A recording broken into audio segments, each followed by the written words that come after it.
Hello Legitimates, and welcome back to the Etch Files, where I pick random crap from around my house and laser engrave it.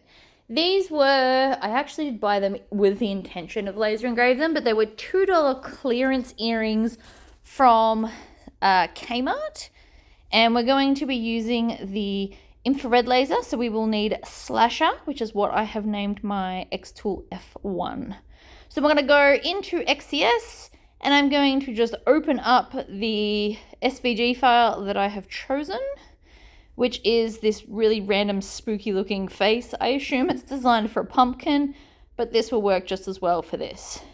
So I'm shrinking it down just a bit because I don't know what size I need it yet, and I'm going to pick what I have labeled fancy jewelry. So I have saved a lot of settings, I don't have to worry, but it's 100% power, 5 millimeters per second with 200 lines per centimeter. So this was the clearance, whoops, dropped one. But this is the clearance earrings that I got purely for this reason. And I'm going to be using the cutting accessory, it doesn't really attach, but attachment, so that I can lay it evenly because it's an earring. And then we're going to move the dots until they join up like so and become one mega dot. And then I'm trying to line it up at the top part, and then we're going to hit the framing button so that we can see how big we need it. And the beauty of the base is I can just move stuff around. So you can either move the base or you can move your design. So that took 6 minutes, and I'm sorry, I moved, whoops.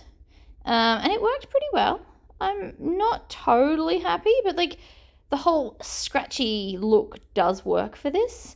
I don't know why, but the second one worked much better, and it is exactly the same stuff. So we're going to line it up. Now, because we're already in the design, there's a button on the side of your machine that you can hit for framing.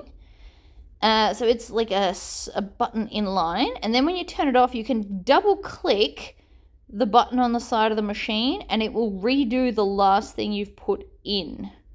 So you can see here, this is the actual speed of how it goes. It is quite slow, it takes 6 minutes. I don't think we want to watch it all that, so let's speed it up a bit. I have sped it up to 8 times faster than the original so that you'll still be able to see how it works rather than it taking 2 seconds to do. But we also won't be here all day, which is also nice. So it's literally starting from the top and working its way down, going all the way across. Now, I probably could have made the design a bit bigger than I did and had it encompass the entire heart, but that's not always the best solution. Sometimes you want a bit of what I like to call white space or blank area around the design. So this one does come out much nicer though. Same settings, same metal theoretically. I don't know what was different. But I still think it does look amazing as a set of earrings. And so now I've gone from basic, what everybody else has, to glorious, spooky ones. Look at that. They look awesome. All right, guys. See you next time. Bye.